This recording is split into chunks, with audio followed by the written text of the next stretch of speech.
యోనా గ్రంథము 4:3. యోనా గ్రంథము 4:3. నేనిక బ్రతుకుట కంటే చచ్చుట మేలు, యెహోవా నన్నిక బ్రతకనీయక చంపుమని యెహోవాకు మనవి చేసిన.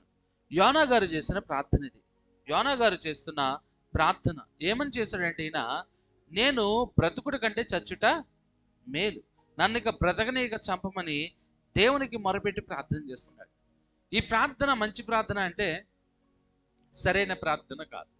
అంటే మనము ప్రార్థనల గురించి వింటూ ఉన్నాం, గడిచిన వారంలో కూడా విన్నాం. ప్రార్థన అంటే చాలా ప్రార్థనలు మనకు తెలుసు, కానీ మనం వింటున్నది ఏంటంటే ప్రమాదకరమైన ప్రార్థన. ఎలాంటి ప్రార్థన? ప్రార్థనలో ప్రమాదకరమైనవి ఉంటాయా? ఏంటి, ప్రార్థనలో మంచి ప్రార్థన, చెడ్డ ప్రార్థన ఉంటుంది. ఎస్ ఉంటుంది. ఇక్కడ నేను చేసేది చెడ్డ ప్రార్థన. ఏం ప్రార్థన అంటే, ప్రభు నన్ను బ్రతికించు, నేను నడవలేకపోతున్నాను, నడిపించు, నాకు సహాయం తెచ్చి అని ప్రార్థన చేయాలి. కానీ ఈయన ఎటువంటి ప్రార్థన చేస్తున్నాడంటే, ప్రభువా నన్ను చంపేయి. ఆయన అంటాడు, నన్ను బ్రతకనీయక చంపుము, నన్ను చంపే ప్రభువా అంటున్నాడు ఈయన. ఇది మంచి ప్రార్థన కాదు. పోనీ దేనికి చంపాలయ్యా నిన్ను? యోనా ఎందుకు చంపాలి నిన్ను? ఈ మాట అడుగుతున్నాడు ఈయన. ప్రభువా నన్ను చంపేయి, ఎందుకు చంపాలి నిన్ను? అసలు ఒక కారణం చెప్పు. రోగం వచ్చి లెగలేని పరిస్థితిలో, నీకెవడో సాయం చేయని పరిస్థితిలో బిక్కు బిక్కు బిక్కు మంచం మీద ఎడుతున్నావా? లేదే. ఏంటి, లేకపోతే నీకు అందరూ మోసం చేసి, అందరూ అన్యాయం చేసేసి మొత్తం ఉన్నది లాగేసుకుని రోడ్డు మీద తోస్తారా? లేదే. ఎందుకు నువ్వు చచ్చిపోవాలనుకుంటున్నావు? యోనా ఆ ప్రార్థన ఎందుకు నీకు? చాలా మంది ఎటువంటి ప్రార్థన చేస్తారు, ప్రభు నా బతుకు అయిపోయింది, ప్రభు నా జీవితం నాశనం అయిపోయింది. ఏమైంది? ఏమవుదు అండి? ఏమీ కాదు. కానీ జీవితాల్లో వారు మొరపెడతారు, ప్రభు నా బ్రతుకు అయిపోయింది, నా జీవితం అయిపోయింది, నన్ను తీసేసుకో, నన్ను చంపేయి. ఎందుకు? దేవుడు ఆ యోనా ప్రార్థన వినండి. అక్కడ ఎందుకు నన్ను చంపే అంటాడు ఆయన. ఆయన అంటాడు, నేను చచ్చిపోవడమే నాకు మేలు. సస్తే మేలు కాదు, ఏం లేదు ఇంకా. సస్తే ఈ లోకంలో నువ్వు చేయవలసిన పనులు అయిపోతాయి. ఆయన అంటాడు, నన్ను చంపేయి ప్రభువా, నన్ను బ్రతకనేకి, ఇంకా నాకు అసలు బ్రతకాలని లేదు, నన్ను చంపేయి. ఏమైనా ఏం పోయే కాలం వచ్చింది ఇక ప్రార్థన చేయడానికంటే? చెడు జరిగిందని కదా, మంచి జరిగిందని ఏడుతున్నాడు. ఏం జరుగుతుంది అక్కడ? మంచి జరుగుతుంది. దేవుడు నిన్ను పట్టణాన్ని నడిపించాడు. అక్కడికి వెళ్ళి ఈ 40 రోజులు 40 రోజులు తిరగడం లేదు, కానీ ఒక రోజున్నర పట్టణ దూరం అంత ప్రయాణం తిరిగి సువార్త ప్రకటించాడు. సువార్త అంటే సువార్త కూడా కాదు. సువార్త అంటే యేసు ప్రభు రక్షకుడు, యేసు ప్రభు నేను రక్షిస్తాడు, ఇది సువార్త. ఆయన చెప్పింది సువార్త కాదు, హెచ్చరిక కూడా కాదు, సస్తావు అని చెప్పాడు డైరెక్ట్గా. ఆ ప్రజల మధ్యలోకి వెళ్ళి మీరు అందరూ సస్తారు, దేవుడు చంపేస్తాడు అన్నాడు. ఇది సువార్త కాదు, ఇది సువార్త కాదండి. ఆ రోజుల్లో మనం బతకట్లా. అలాంటి రోజులు వస్తే ఒక్కొక్కడు గిలగిల కొట్టుకుని ఎడుతారు. ఇంకా స్వార్థ దినాల్లో ఉన్నాం మనం. దేవుని ప్రేమించే దినాల్లో, కృపలతో చూస్తున్న దినాల్లో ఉన్నాం. నినివే పట్టణానికి అలాంటి దినం కాదది. శిక్ష విధించబోతున్నాడని దేవుడు చెప్పినప్పుడు ఆ యోనా వెళ్ళి ఆ పట్టణం అంతా తిరుగుతున్నాడు. ఇదిగో శిక్ష వస్తుంది, మీరు చస్తారు, మీరు చస్తారని చెప్పాడు. అంతే. ఆ పట్టణం అంతా ఏం చేసిందంట? భయపడి, పట్టణం అంటే ఒకరిద్దరు కాదు, రాజు మొదలుకొని చిన్న పిల్లవాడు, బడ్డు ముసలివాడికి ఎవరికి అన్నం లేదు, నీరు లేదు, అన్ని బంధు, ఉపవాసం ఉండి ఎలిగెత్తి ప్రార్థన చేస్తూ, ప్రభువా మేము పాపులం, మమ్మల్ని క్షమించని పాపాలు విడిచిపెడితే దేవుడు వారి మొర విని వారు చేస్తుంది చూసి దేవుడు ఏం చేసి తెలుసా? వారికి నేను క్షమిస్తున్నాను, శిక్ష రాదు అన్నాడండి. శిక్ష రాదు అన్నప్పుడు ఒక ప్రవక్తగా ఏం చేయాలి? ఒక ప్రవక్త ఏం చేయాలి? సంతోషించి ప్రభువా నీకు వందనాలు అనలా వద్దా? అనలా వద్దా? ఏం చేస్తున్నాడో తెలుసా? నన్ను చంపేయి, నాకు ఆల్రెడీ తెలుసు, నన్ను ఎందుకు వాళ్ళు చావాలి. ఈయన దృష్టిలో ఏంటంటే వాళ్ళు చచ్చిపోవాలి. దేవుడే క్షమిస్తానంటే ఈయన అంటే లేదు, నువ్వు చంపుతావా లేదా? ఆల్రెడీ దేవుడు చెప్పాడు ఏమని? నేను వాళ్ళని చంపను, 1,20,000 మంది ఉన్నారు, నేను ఎలా చంపుతాను? నేను వాళ్ళని చంపను అంటే ఈయన ఎదురుగా సూత్రుడు, పైకెక్కి కొండపైకి ఎక్కి ఇలా సూత్రుడు, ఆ పట్టణం చత్తారా లేదు. దేవుడు ఆల్రెడీ చెప్పాడు చంపనని. ఒక ఎండ దెబ్బ తగిలేసరికి అంటాడు, నేను చచ్చిపోతానయ్యా, నన్ను చంపేయి. ఇది ప్రమాదకర, అంటే చెడ్డ ప్రార్థన, అవసరం లేని ప్రార్థన, అక్కర లేని ప్రార్థన. ఇలాంటి ప్రార్థనలు చాలా ప్రమాదకరమైనవి.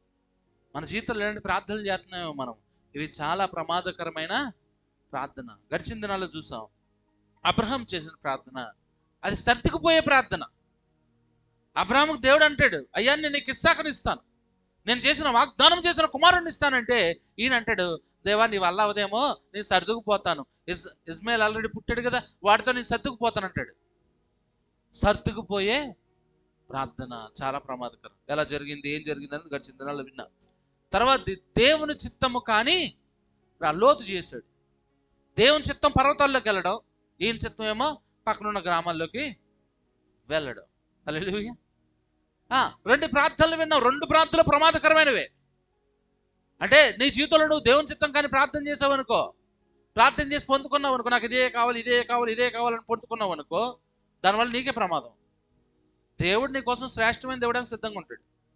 కానీ నాకు ఇదే కావాలని పొందుకుంటే దేవుడు ఇస్తాడు, ఏం చేయలేక పాపం ఏం చేస్తాడు, ఆయన మాత్రం ఏం చేయగలుగుతాడండి, ఇస్తాడు తీసుకొని. హల్లెలూయా. కానీ పర్యవసనాలు తర్వాత మనమే ఎదుర్కోవాలి. బుద్ధస్తుడికి అని ఒక్కోసారి దేవుడు వదులుతాడు. రెండు ప్రార్థనలు చేసాం. సర్దుకుపోయే ప్రార్థన చాలా ప్రమాదకరం, అలాగే దేవుని చిత్తం కాని ప్రార్థన కూడా చాలా ప్రమాదకరం. ఇంకో ప్రార్థన చూద్దాం ఈ రోజున. ప్రమాదకరమైన ప్రార్థనలో ఇంకొక ప్రార్థన చూద్దాం. 2వ రాజుల గ్రంథము 20వ అధ్యాయం 5వ వచనము. 2వ రాజుల గ్రంథము 20వ అధ్యాయం 5వ వచనం. మనం జాగ్రత్తగా విందాం ఈ ప్రార్థన, మనందరికీ తెలిసిన ప్రార్థన. ఇక్కడ నీవు తిరిగి నా ప్రజలకు అధిపతి అయిన హిజ్కియా యొద్దకు పోయి అతనితో ఇట్లనము, నీ పితరుడైన దావీదుకు దేవుడుగా యెహోవా నీకు సెలవిచ్చినదేమనగా, నీవు కన్నీళ్లు విడుచుట చూచితిని, నీ ప్రార్థన నేను అంగీకరించి ఉన్నాను, నేను నిన్ను బాగు చేసేదను, 3వ దినం నువ్వు యెహోవా మందిరమునకు ఎక్కిపోదువు. ఇది హిజ్కియా మహారాజు గురించి రాయబడ్డ ప్రార్థన. హిజ్కియా మహారాజు చాలా గొప్ప మహారాజు అండి, ఏదో మామూలు రాజు కాదు. చాలా మంచి పనులు చేశాడు, దేవునికి నమ్మకంగా బతికాడు, దేవుని కోసం చాలా విషయాలు చేశాడు. బలిపీఠాలను ఎరగొట్టాడు, దేవతా స్తంభాలు నరికి తగలబెట్టాడు, దేవుని కోసం ఎన్నో గొప్ప కార్యాలు చేశాడు హిజ్కియా మహారాజు. ఆయనకు భయంకరమైన రోగం వచ్చింది, అనేక చోట్ల తిరిగాడు, అనేక చోట్ల తిప్పించుకున్నాడు, ఎక్కడా కానీ స్వస్థత రాల. రాజుగారికి అనారోగ్యం అంటే ట్రీట్మెంట్ ఎవరైనా ఉండవు, ఎంతోమంది ట్రీట్మెంట్ ఇచ్చారు ఆయన, కానీ ప్రతిఫలం రాల. ఆఖరికి ఇక మరణ పడక మీద ఉన్నాడు, లెగలేని పరిస్థితి. ఆ మరణ పడక మీద ఉండగా దేవుడు ఒక ప్రవక్తను పంపాడు, యెషయా ప్రవక్తను పంపి ఆ ప్రవక్త చేత చెప్పించాడు. యెషయా వచ్చాడు, హిజ్కియాని చూసి, అయ్యా నీ దినములు అయిపోయింది, నువ్వు సర్దేసుకో, నీ మూటములు, నీ ఇల్లు చక్కబెట్టుకో, నువ్వు అయిపోయింది, నీ పని అయిపోయింది అన్నప్పుడు ఈయన గోడ వైపు తిరిగి ఎక్కి ఏడ్చి, ప్రభువా నన్ను బ్రతికించన్నాడు. హల్లెలూయా. నన్ను బాగుపరిచయ్యా, నన్ను స్వస్థపరిచయ్యా అని ప్రార్థన చేసినప్పుడు ఈ యెషయా వెళ్ళిపోతున్నాడు అంట. వెళ్ళిపోయేవాడు నాపి, యెషయా వెళ్ళకు, నా వాడు చేసిన ప్రార్థన నేను విన్నాను, ఆయన చేసిన ప్రార్థన నేను విన్నాను, వెళ్ళు. యెషయా వెళ్ళి అంటున్నాడు, అయ్యా నువ్వు చేసిన ప్రార్థన దేవుడు విన్నాడు, నీ కన్నీళ్ళు దేవుడు చూశాడు, నీ ప్రార్థన దేవుడు అంగీకరించాడు. హల్లెలూయా. సూపర్ కదా. గొప్ప ప్రార్థన చేశాడు. మరణకరమైన స్థితిలో నుంచి ఆయన ఒక ప్రార్థన చేశాడు. ఇది ప్రమాదకరమైనది. ఎలాగా ఇది ఎలా ప్రమాదకరం అవుతుందండి? చచ్చిపోయేవాడు యేసయ్యా నన్ను బతికించమన్నాడు. దేవుడు ఏం చేశాడు?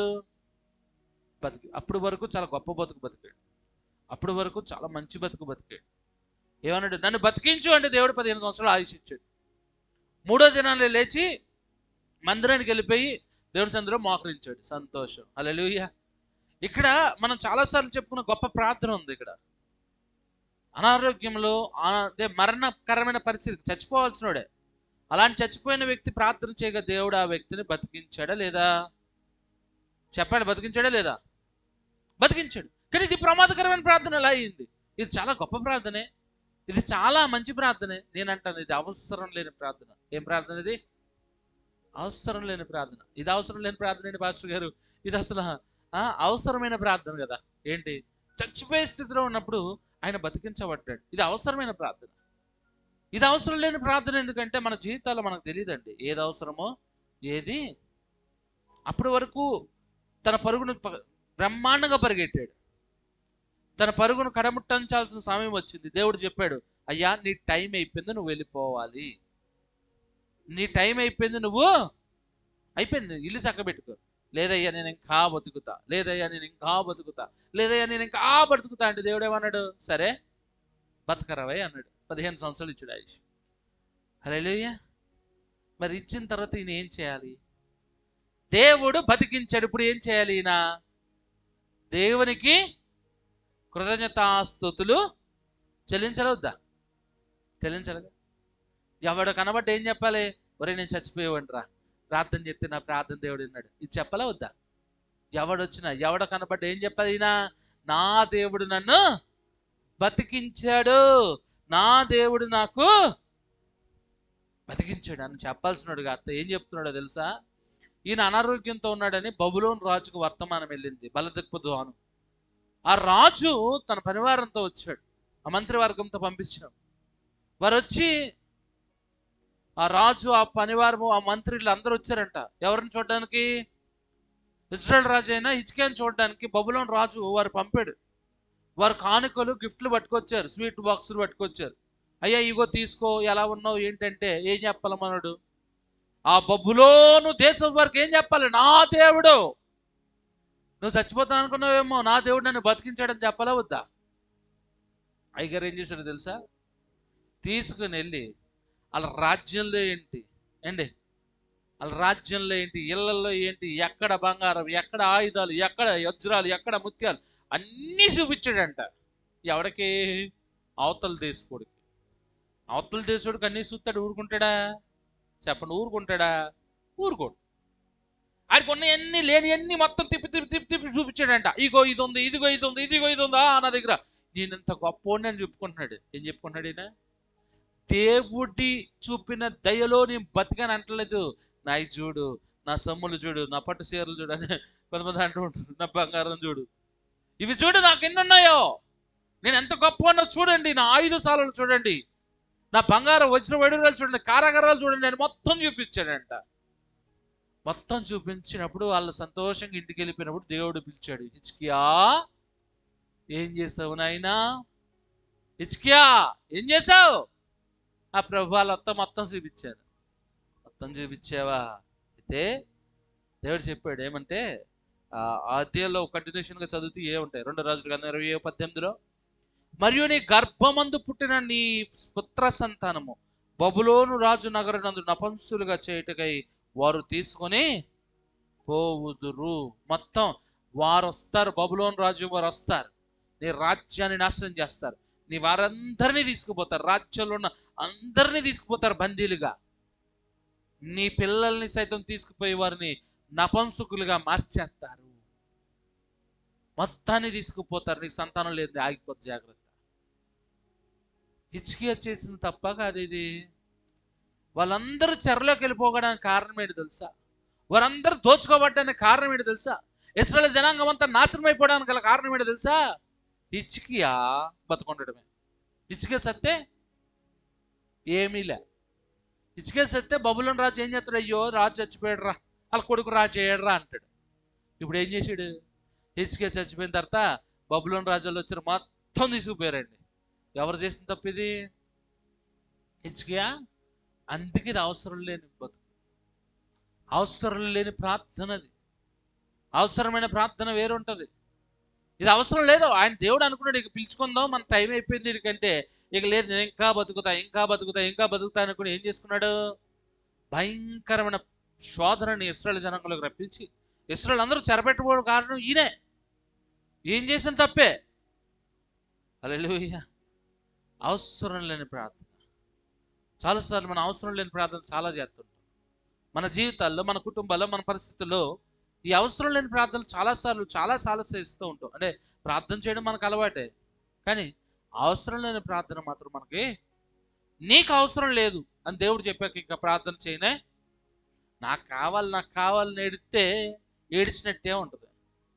ఒక పిల్లడు కంట వాళ్ళ నాన్న దగ్గరికి వెళ్ళి, నాన్న నాకు ఒక బైక్ కావాలన్నాడు. ఏం కావాలన్నాడు? నాకు ఒక ఏం కావాలి? బైక్ కావాలి. సరే కొంటానరా అన్నాడు. ఏమన్నాడు డాడీ? కొంటానరా అన్నాడు. కొంటానని చెప్పి ఆ రోజు మార్కెట్లోకి వెళ్ళి 200 పెట్టి బైక్ బొమ్మ కొనుక్కొచ్చి కొడుకు ఇచ్చినప్పుడు ఆడు అన్నాడు, డాడీ నేను బైక్ కొనమన్నా, ఇది బొమ్మ కాదు అన్నాడు. ఆడి వయసు ఎంత? లక్కీ గడి వయసు 10 సంవత్సరాలు. 10 సంవత్సరాల వాడికి ఏం కావాలంట? బైక్ కావాలి. తండ్రి చెప్పాడు, రే నీకు వయసు వచ్చినప్పుడు నేను ఎలాగా కొంటాను, నీకు వయసు వచ్చినప్పుడు నీకు ఎలాగా కొంటాను. అంటాను, ఇప్పుడు ఈ బైక్ బొమ్మతో ఆడుకోరా, నీవు దీంతో ఆడుకోవాలంటే లేదు, నాకు ఎర్ర బుల్లెట్ బండి కావాలి. ఏం కావాలి? ఎర్ర బుల్లెట్ బండి కావాలి. కొంటావా సత్తావా? అమ్మ చెప్పింది, నాన్న చెప్పాడు, ఏంటలేదు, అడికి ఏం కావాలి? ఎర్ర బుల్లెట్ బండే కావాలి. కొంటావా లేదా? కొంటేనే నేను తింటా. ఒక రోజు అయిపోయింది తినలా. రెండో రోజు అయిపోయింది, నీరసం వచ్చేస్తుంది. తండ్రి కొట్టాడు, తల్లి కొట్టింది, ఎవడి మాట ఇంట్లా, నేను తిన్నా. నాకేం కావాలి? ఎర్ర బుల్లెట్ బండే కావాలి. నేను తిన్నా. ఊరే అది కాదురా, నీకు అక్కర్లేదురా, నీకు ఎందుకురా అది చెప్పు, ఇదిగో ఇది తీసుకో, ఈ బొమ్మ నాకొద్దు, నాకు ఎర్ర బుల్లెట్ బండే కావాలి. 3 రోజులు అయిందండి పాపం. ఆ తల్లిదండ్రులు తింటలేదు, ఈడో తినడం మానేహాడు. నాకు ఏడుతూనే ఉంటున్నాడు. చేర్చి పడుకున్నాడు అంట. నీరసం అయిపోయింది కదా, పడుకునేసరికి ఆడికి ఒక కళ వచ్చింది. ఏంటంటే ఆడు కళ్ళు తెరిచేసరికి వాళ్ళ నాన్న ఎర్ర బుల్లెట్ బండి కొని తెచ్చాడు. ఏం తెచ్చాడు? కళ్ళు ఎర్ర బుల్లెట్ బండి తెచ్చాడంట. తెగ్గని ఈడు ఆనందం గంతులు వేసేసుకుని నాన్న కగిలించుకుని బండి ఎక్కేసాడంట. బండి ఎక్కేసి వెళ్ళిపోతున్నాడు. వీడికి బుల్లెట్ బండి ఎక్కాడు కానీ వీడికి స్టాండ్ తీయడమే రాదు, అందదు. కానీ అది కళ కాబట్టి ఏం చేస్తున్నాడు? వెళ్ళిపోతున్నాడు, వేగంగా వెళ్ళిపోతున్నాడు అంట. బండి తోలుతుంటే డుబ్ డుబ్ సౌండ్ వస్తుంటే ఇటు భలే అనిపిస్తుంది, గుర్రం మీద కూర్చున్నట్టు. 20లో వెళ్తున్నాడు, 40కి వెళ్ళేసరికి అందరూ ఈడేంగా చూస్తున్నారంట, అబ్బబ్బా భలే తోలుతున్నాడు రా అని. ఆ 40కి అత్త 80 వేసరికి అందరూ చప్పట్లు కొడుతున్నారు, హీరో హీరో హీరో అని. ఆ 80కి అత్త 120 వేసరికి జిల్ వేసేసి చప్పట్లు కొట్టేసి జనాలందరూ, ఒరే హీరో వచ్చాడు రా, కొత్త హీరో ఎర్ర బండి మీద రెడ్ బైక్ మీద వచ్చాడు రా అని చప్పట్లు తక్కువ అన్నారు. ఇలాంటి హీరో ఎక్కడ చూడలేదని ఈడు చప్పట్లు కొడుతున్నారని చూసాడంట. చూసేసరికి ఏమైపోయింది తెలుసా? లారీ గుద్దేసిందంట. ఈడు తలకాయ లారీ కింద ఉందంట. మొత్తం చెక్కలు అయిపోయి పచ్చడి అయిపోయిందంట లారీ తొక్కేస్తే తలకాయ. అప్పుడు ఈడు ఒక్కసారి బాబోయ్ లేచాడు. లేచి అంటాడు, నాకు బండి వద్దు, నాకు బండి వద్దు, నాకు బండి వద్దే వద్దు. అది కాదురా బండి వద్దు, నాకు బండి వద్దు. ఇదండి ఏది అవసరమో దేవునికి, ఏది అవసరమో దేవునికి తెలుసు. హల్లెలూయా. కాబట్టి దాన్ని అడుగు చాలు. నీకు అవసరం లేని దాన్ని నువ్వు అడగ. అవసరం లేనిది దేవుడు ఇచ్చడానికి ఏం చేస్తావు? సరే అడిగాడు కదా అని బుల్లెట్ బండి కొనిచ్చామనుకో, అటు స్టాండ్ తీసి నెట్ మీద మీద తీసుకుంటాడు, అంతే, కాలు చేయి ఇరిగిపోద్ది. అది అసలు ఎక్కక్కర్లేదు. ఆ స్టాండ్ తీసి పట్టుకున్నాడు, వాడు కింద ఆడతాడు, ఆ బండి మీద నేదాడితే కాలు చేయి ఇరిగిపోద్ది. దేవుడికి ఎప్పుడు ఏది ఇవ్వాలో ఆయనకి.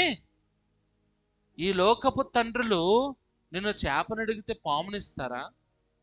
ఈ లోకపు తండ్రులు చేపను అడిగితే పాము ఇస్తారా? రొట్టె అడిగితే రాయి ఇస్తారా?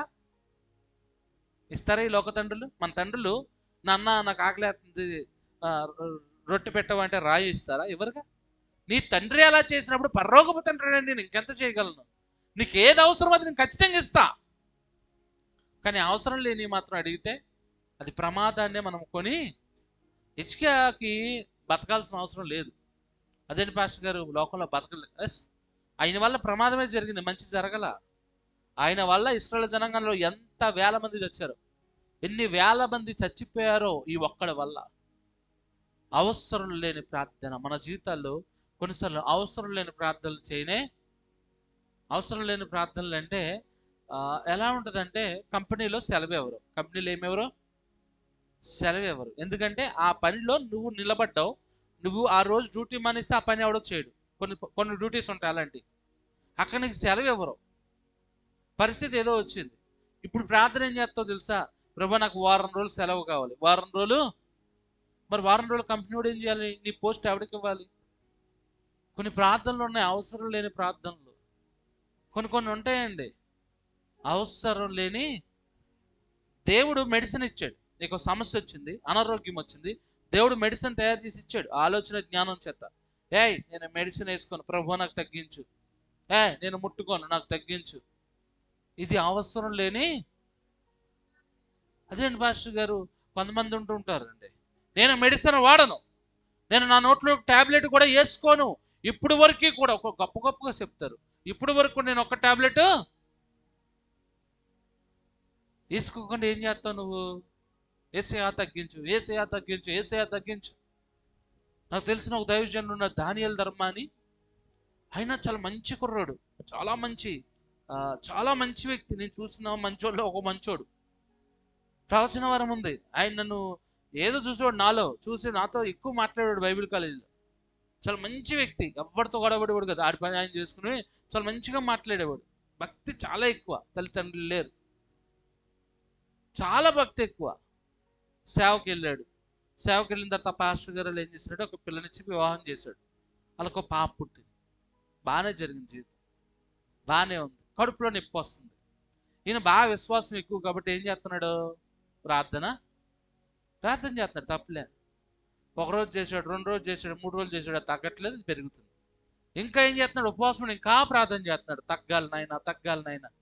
ఇంకా ప్రార్థన చేస్తున్నాడు, ఇంకా ప్రార్థన ఎందుకంటే నేను టాబ్లెట్ ఇంకా ప్రార్థన చేసి ఆఖరికి ఒక రోజు పడిపోయినప్పుడు హాస్పిటల్ తీసుకెళ్తే లోపల 2 కేజీల గడ్డ ఉంది. అది కోసి తీస్తే చనిపోయాడు. వయసు 22-28 సంవత్సరాలు అంతే. ఆ సమయంలో అంటే చాలా తక్కువ వయసులో చనిపోయాడు. అంటే ఇదే కొన్నిసార్లు మన జీవితంలో అవసరం లేని ప్రార్థనలు ఉన్నాయి. అది అసాధ్యం. నువ్వు లేటుగా బయలుదేరుతావు, ట్రైన్ ఆగాలి ఎలా ఆగుద్ది? చాలామంది చేస్తాం, ఈ ప్రార్థన ఖచ్చితంగా చేస్తాం.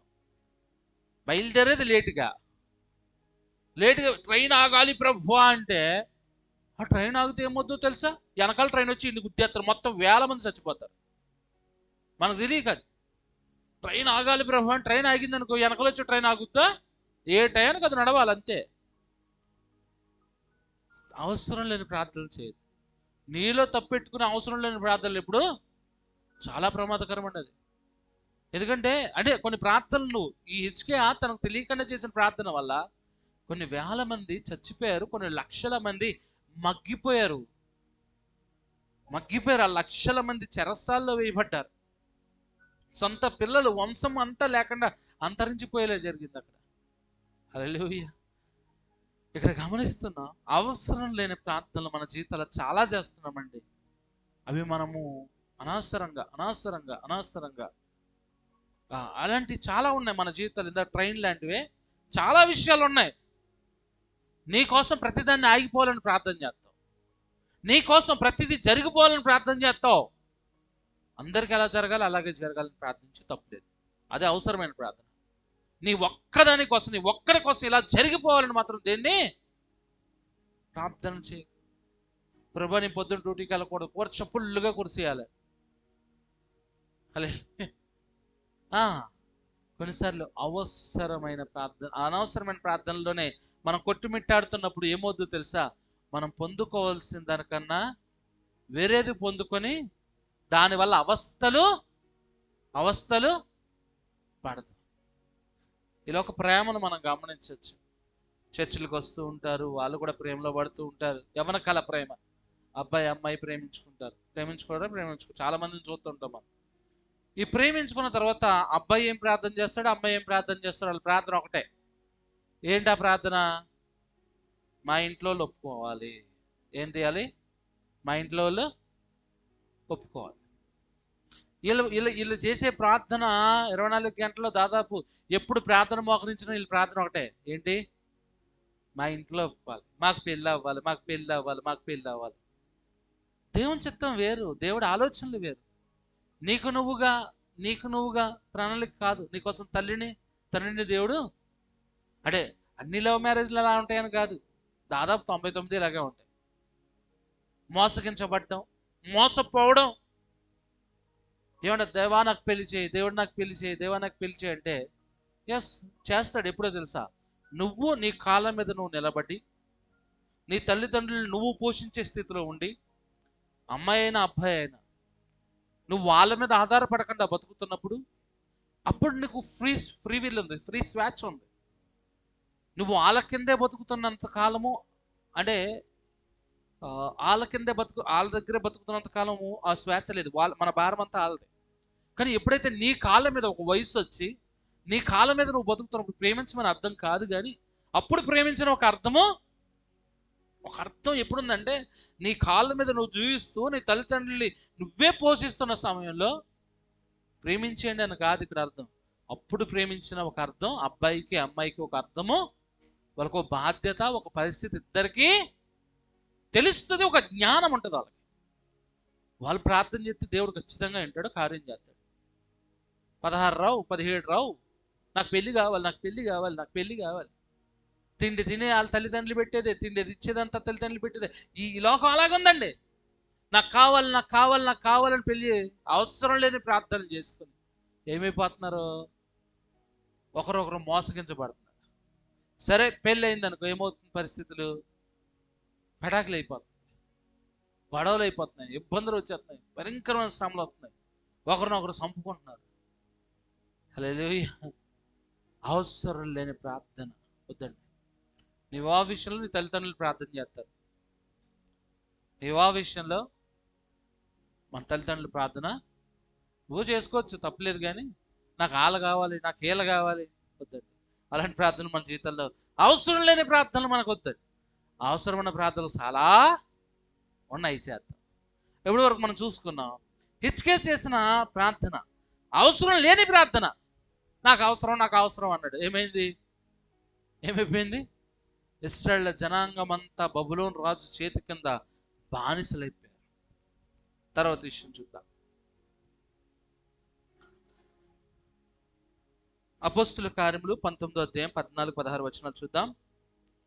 యూదుడైన షెవ్యాను ఒక ప్రధాన యాజకుని కుమారులు 7 అలాగు చేయుచుండిరి.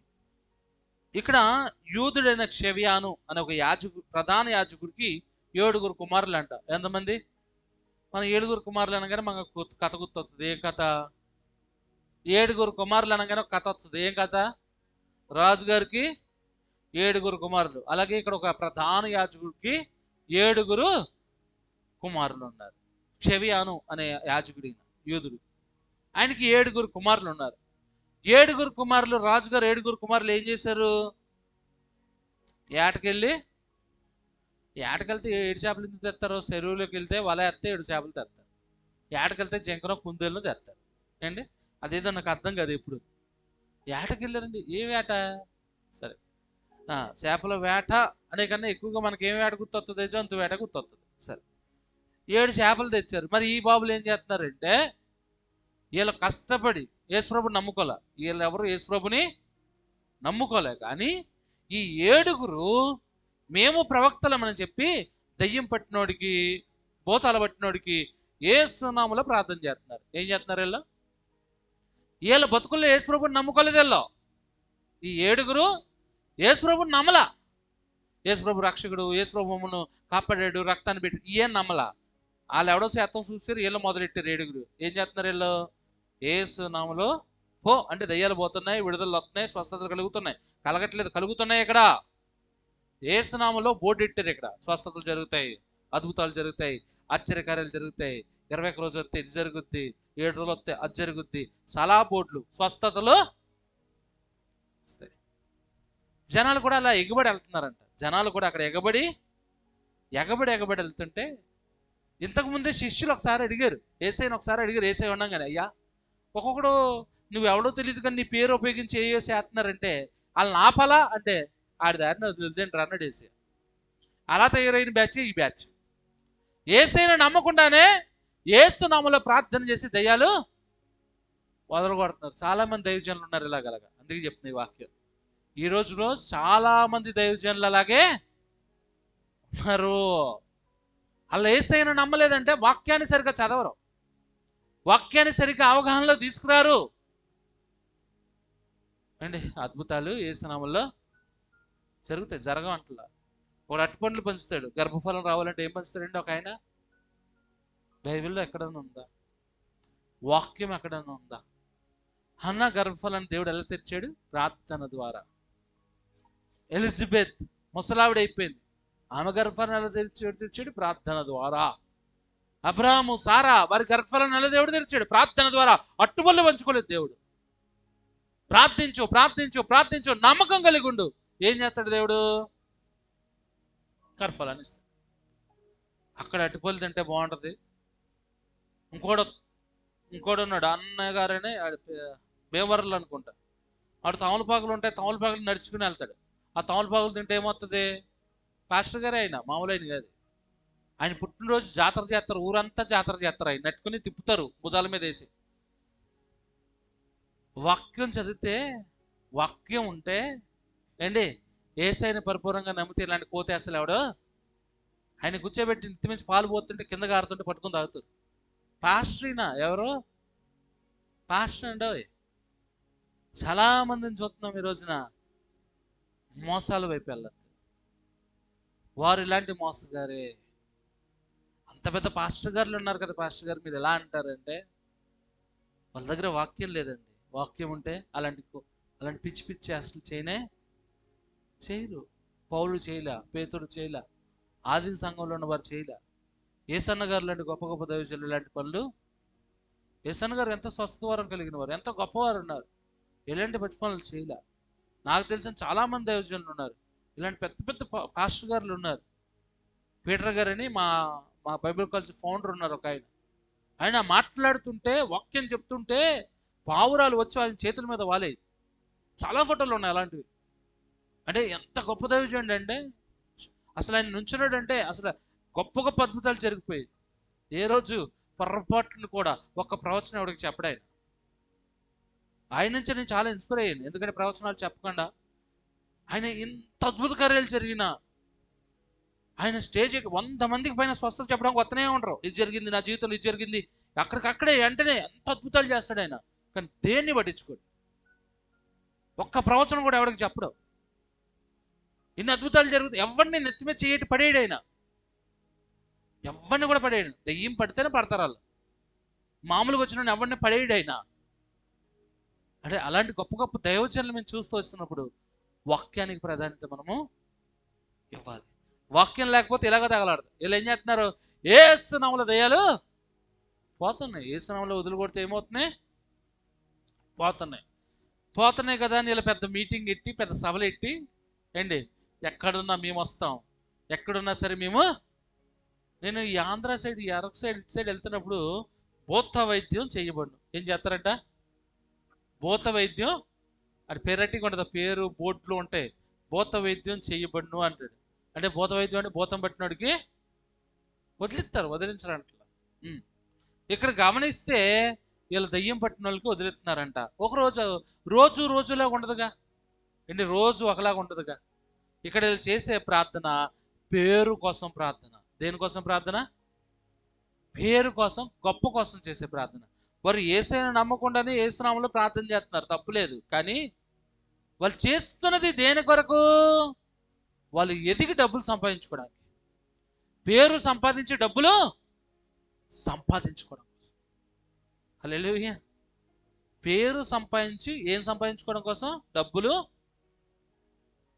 సంపాదించుకోవడం కోసం. ఇక్కడ చూడండి 19వ అధ్యాయం 16వ వచనంలో ఆ దయ్యము పట్టినవాడు, దయ్యం పట్టినవాడు వచ్చాడండి ఇంట్లోకి.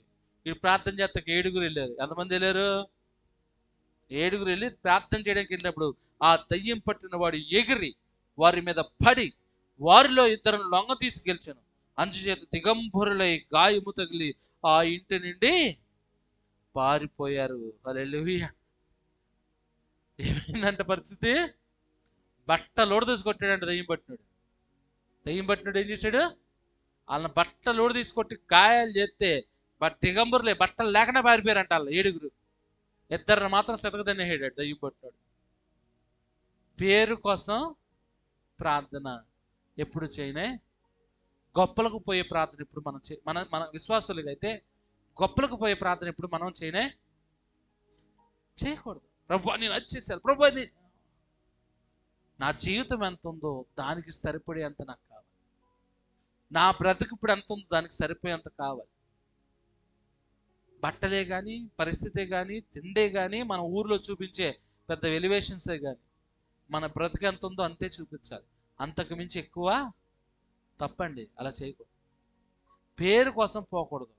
పేరు కోసం ప్రార్థన చేసి ఏమయ్యారు? బట్టలు లేకుండా పరిగెట్టారంట. ఈరోజు చాలామంది దైవజనులు చెప్పాను కదా, పేరు కోసం. వారి పేరు కోసమే. అంటే నేను కనబడాలి, ఎక్కడికి వెళ్ళినా మేము కనబడాలి, ఎక్కడికి వెళ్ళినా మేము ఉండాలి, ఎక్కడికి వెళ్ళినా మేమే. అంటే చాలా విషయాలు ఉన్నాయి, ఒకటి కాదు. ఇక అంతకన్నా దారుణమైన ఏంటి తెలుసా? మా సంఘానికి వస్తే మీ అకౌంట్లో డబ్బులు పడతాయి. ఏం పడతాయి? అకౌంట్లో డబ్బులు పడతాయి. వెళ్దామా మరి అలాంటి సంఘానికి? వెళ్దాం వద్దా? చెప్పండి. అకౌంట్లో డబ్బులు పడుతున్నాయి, ఆ సంఘానికి వెళ్దామా వద్దా? ఏండి, నేనైతే వెళ్తా. నేనైతే అకౌంట్లో డబ్బులు పడితే మాట్లాడుకున్నారు మీరు ఏమన్నా? ఏండి, ఆ? సరే, ఎంత వేస్తాడు దేవుడు? అకౌంట్ చెప్తారు, ఎంత వేస్తాడు దేవుడు? 1000 రూపాయలు 2000 వేస్తున్నాడు. పడుతుంది, దేవుడు వేస్తలేదు. వీళ్ళే అని ఆధార్ కార్డు నెంబర్ తీసుకుని ఏదో చేసి వేస్తున్నారు, పడుతున్నాయి. దేవుడు 1000 రూపాయలు వేయడానికి సమర్థుడా? చెప్పండి. నేను అదే ప్రశ్న వేస్తాను. నీ చర్చ్ అంటే చాలా మంది ఆ రోజుల్లో ఈ మధ్య ప్రాచారం పొందింది. దేవుడు అకౌంట్ నెంబర్ చెప్తారు వాళ్ళు. నీ అకౌంట్ నెంబర్ కళ్ళు మూసుకుని మరి సంతోషం, దేవుడు ఇచ్చాడే మరి. మరి నీ అకౌంట్ నెంబర్ నీకు ఎంత గుర్తు చేసే దేవుడు నా అకౌంట్లో 5000 వేయగలుగుతాడా? 1,00,00,000 రూపాయలు వేయలేడా దేవుడు? ఏ సమర్థుడు కాదా దేవుడు? ఒక్కొక్క సంఘాలు వజ్రాలు దొరికాయంట. ఏం దొరికాయి? ఏం దొరికాయండి? వజ్రాలు. హల్లెలూయా. సమర్థుడు కాదా దేవుడు? ఎంత వజ్రం కదా, ఎంత వజ్రం పడేయడానికి. సరే, అది కూడా పక్కన పెట్టండి. ఈ మధ్య సాక్ష్యాలు కూడా దరిద్ర సాక్ష్యాలు వచ్చినాయి. వాటిని పట్టుకొని ఈ యొక్క క్రైస్తవేతరులు అంటే యేసుప్రభుని నమ్మనేవారు శత్రువులు ఉన్నారు చాలా మంది యూట్యూబ్లో. వాళ్ళు అలాంటి అబద్ధ సాక్ష్యాలను పట్టుకొని అల్లల్లాడించేస్తున్నారు. అబద్ధ సాక్ష్యాలను పట్టుకొని అల్లల్లాడించేస్తున్నారు. నిజంగా ఎంత దారుణమైన సాక్ష్యాలు చెప్తున్నారు. మన క్రైస్తవులు లాంటి వాళ్ళు అలాంటి అబ్బాయి ఎంత గొప్ప సాక్ష్యం. సాక్ష్యాలు చెప్తుంటే కూడా చాలా మంది తెలిసిపోద్ది. ఒకసారి నేను ఒక మీటింగ్కి వెళ్ళాను. మీటింగ్కి వెళ్తే ఆయన చెప్తాడు, నేను ఒకరోజు ప్రార్థన చేయగా 180 మంది మారిపోయి బాప్తిజం తీసుకున్నారు. తణుకు అనే గ్రామం, తణుకు అనే పట్టణం. ఎంతమంది మారిపోయారంట? ఆయన వయసు 30 సంవత్సరాలు. చెప్తున్నాడు, నేను ప్రార్థన చేసిన వాళ్ళ ఇంట్లో స్వస్థత వచ్చింది, వాళ్ళు అప్పటి వరకు నమ్ముకోలేదు, 4 మారారు, బాప్తిజం పొందారు, అంతవరకు నేను నమ్ముతాను. ఈయన మొదటిసారి వెళ్ళాడంట, అదంతా అన్యగ్రామం అంట.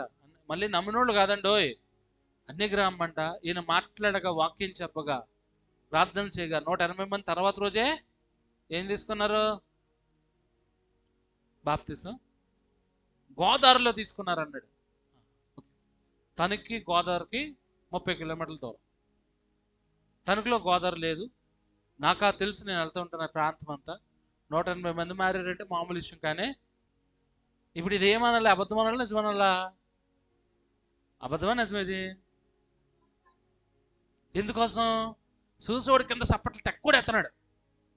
చూసేవాడి కింద దేవుని స్తోత్రం, పక్కన ఉన్న పాస్టర్లు ఓ స్తోత్రం అంటున్నారు. ఒరే, నాకు తణుకు తెలుసు అంటాను నేను. తర్వాత వచ్చిన తర్వాత పాస్టర్ గారు భోజనం చేస్తున్నాడు. తణుకు నాకు తెలుసు అండి, ఏ ఏరియా అని అడిగాడు. అది ఆ ఊరి పేరు గుర్తులేదు. ఏం గుర్తులేదంట? ఒరే, 180 మందిని ముంచినోడు నీకు తెలీదా? ఊరి పేరు ఇప్పుడు లేకపోతే ఏ దుబాయో ఏ అమెరికానో చెప్పిపోడాడు. తనకు తెలిసానంగానే ఇంకేం చేస్తారు? ఏమి పేరు కోసం అండి చాలా మంది తయారయ్యారు ఈ రోజున. అసలు నాకు 1,00,000 రూపాయలు కావాలంటే రోడ్డు మీద దొరుకుతుంది అంత తొక్కవాడి. నాకు బంగారం కొలుసు, నాకు కావాలనగానే బంగారం కొలుసు. మరి పడేసుకున్న వాళ్ళు కూడా క్రైస్తవులు అయితే దేవుడు వాళ్ళకి అన్యాయం చేసేసినట్టు కదా, అవునా కాదా? లేకపోతే 1,00,000 రూపాయలు దేవుడు భూమిలోంచి పైకి లేపాడని కోసం. హల్లెలూయా. దేవుడు చేస్తాడు, చేయడంట్లా. దేవుడు చేస్తాడు, దేవుడు చేయడం. నా జీవితంలో నేను ఏది కావాలని దేవుడిని అడిగినా అసలు అడగను. అడిగానంటే ఖచ్చితంగా దేవుడు చేస్తూనే ఉన్నాడు, చూస్తూనే ఉన్నాం. నేను ఊహించలేను కొన్ని కార్యాలు, చేస్తాడు ఆయన. హల్లెలూయా. కానీ మరి ఇంత దారుణమైన విషయాల్ని మనుషుల్లోకి వెళ్ళి సాక్ష్యాల పేరుతో చెప్పకూడదు. సాక్ష్యాల పేరుతో ఇలాంటివి చెప్పకూడదు. నేను చాలా సంఘాలకు వాక్యాలు చెప్పడానికి వెళ్ళినప్పుడు వాళ్ళందరూ అనుకుంటారు బైబిల్ క్విజ్ గురించి నేను చెప్తానేమో, నా క్విజ్ని ఎంతమంది ఫాలో అవుతున్నారు, ఎంతమంది ఉంటారని నేను ఎప్పుడైనా చెప్తానేమో అని అందరూ, అంటే పిలిచిన పాస్టర్ కూడా అదే అనుకుంటాడు. కానీ నేను ఎప్పుడు పొరపాటును కూడా ఎక్కడే చెప్పను. హల్లెలూయా. కనీసం ఈ రోజున్న క్రైస్తవులో, మొత్తం తెలుగు క్రైస్తవులో 10% నా క్విజ్ను చూడలేని వారు లేరు. 10% నేను పెడుతున్న క్విజ్ను కానీ వర్తమానాలు కానీ దాదాపు 10% పాస్టర్స్ కూడా నేను పంపే వర్తమానాలే ప్రసంగిస్తున్నారు. నేను చెప్పే క్విజ్ని దాదాపు 10% క్రైస్తవులు ఫాలో అవుతున్నారు. మన తెలుగు క్రైస్తవులు అంతా లక్షలుగా, చాలా లక్షల్లో ఉన్నారు వీళ్ళంతా.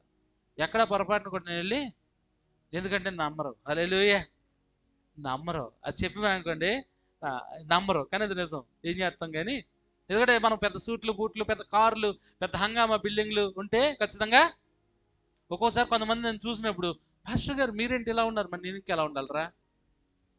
వాళ్ళ ఎక్స్పెక్టేషన్స్ వేరు, వాళ్ళు నన్ను పిలిచినప్పుడు వాళ్ళు చూసే విధానం వేరు. కానీ మనం ఎలా ఉంటాం అంతే, మనకి ఎంత ఉందో అంతనే ఉంటాం కదా. ఆడి కోసమని కొంతమంది, చాలామంది బయట బండి ఆగిపోయినప్పుడు ఒక ముందు నేను బండి కొట్టుకుంటూ ఉంటే ఆడు వచ్చి అంటాడు, పాస్టర్ గారు మీకు కారు లేదా, మీరు ఇంత సేవ చేస్తారు కదా అంటాడు. అంతకుముందులే హల్లెలూయా. అంటే పేరు కోసం ప్రార్థన చేయ, గొప్పల కోసం ప్రార్థన చేయనే.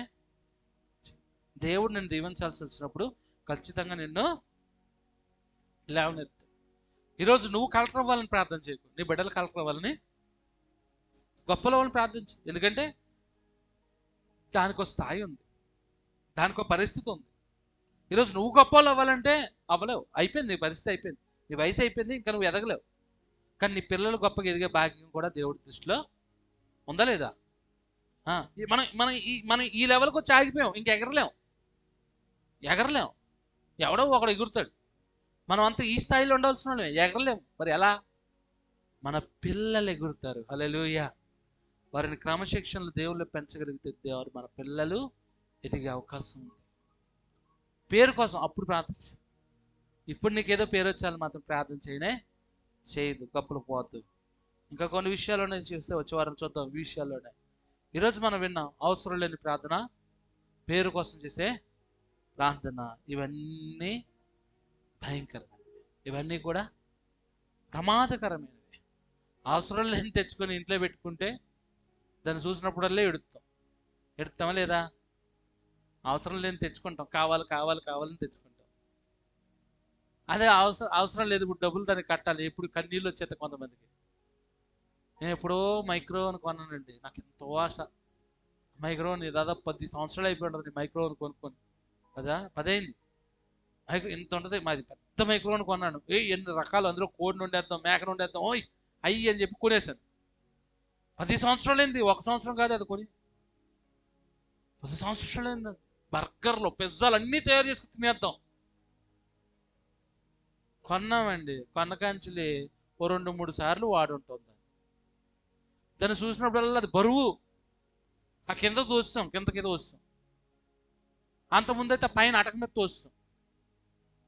దాన్ని చూసినప్పుడల్లా, ప్రభువా ఇది ఎందుకు, ఇది ఇంట్లో, ప్రభువా ఇది ఎందుకు, అవసరమా? దానికోసం ఎంత ప్రార్థన చేసాం తెలుసా? ప్రభువా మైక్రోవన్ కావాలి, అందులో మంచిగా వండుకోవాలి, ఏ యూట్యూబ్లో వీడియోస్ చూసినా అందులో వండేస్తున్నారు, ప్రభువా అది కొనుక్కోవాలి. సరే దేవుడు ఇచ్చాడు, నువ్వు అడిగే కదా అన్ని ఇచ్చాడు. తర్వాత రోజు తెచ్చాను నేను. తెస్తే ఏం లాభం ఉంది దాంట్లో?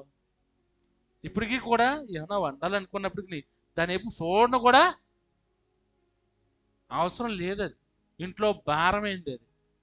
అలా అని ఎవరికైనా అమ్ముదామన్నా ఎవడో కొండది. హల్లెలూయా. అవసరం లేని ప్రార్థన వద్దండి. తెచ్చుకుంటే అవసరం లేని తెచ్చుకుని ఏం చేయాలా?